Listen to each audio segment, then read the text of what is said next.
J'ai dû m'attacher les cheveux, car le vent renvoie vers moi les effluves salés d'une mer agitée, alors que des vagues s'écrasent sur la falaise face à l'océan, avec tant de force que le bruit me parviendrait même si j'étais à une centaine de kilomètres de là. Nous n'avons pas encore lâché l'ancre, mais le bateau est déjà secoué et malmené par les flots. C'est une vieille embarcation à voile qu'une fois libérée, nous devrons manier avec hâte et précision pour ne pas être emportés par le vent. Et j'appréhende l'instant où mon ami me donnera le feu vert pour déployer la grand voile. Maintenant, me dit-il en montant à bord. Je tire d'un geste sec sur la corde en fermant les yeux, et nous sommes partis précipitamment, portés par le vent et les vagues.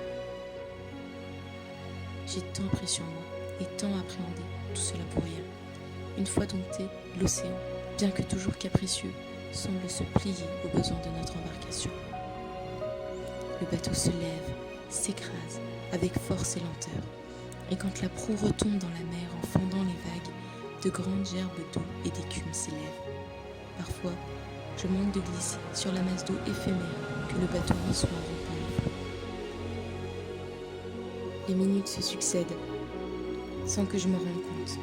La falaise est à présent si lointaine qu'il m'est impossible de l'apercevoir. Malgré tout, le bruit saccadé des vagues, s'écrasant sur les hauts pics rocheux, me parvient si je tends l'oreille. La mer se calme, le vent retombe doucement et notre embarcation se stabilise.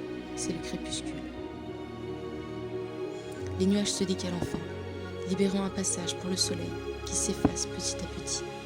Des nuances de couleurs chaleureuses se réfléchissent sur la surface encore légèrement mouvante de l'eau bleu foncé. Les rayons de l'astre éclairent de dessous les quelques nuages l'entourant de doux reflets rouges et oranges, faisant de la scène devant moi la plus belle manifestation naturelle que j'ai jamais vue.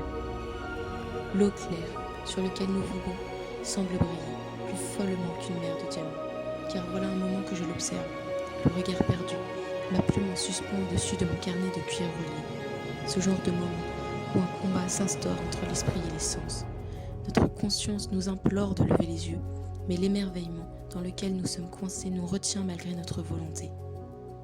Parfois, la surface de l'eau semble vivre plus intensément, témoignage du passage d'une quelconque vie sous-marine, et chacun des mouvants, traversant et brisant les reflets de l'eau, hypnotise mes sens et inhibe mon esprit.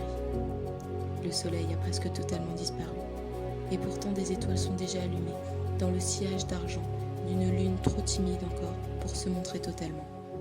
Et c'est là, dans cette période de douce transition, que je me suis interrogée.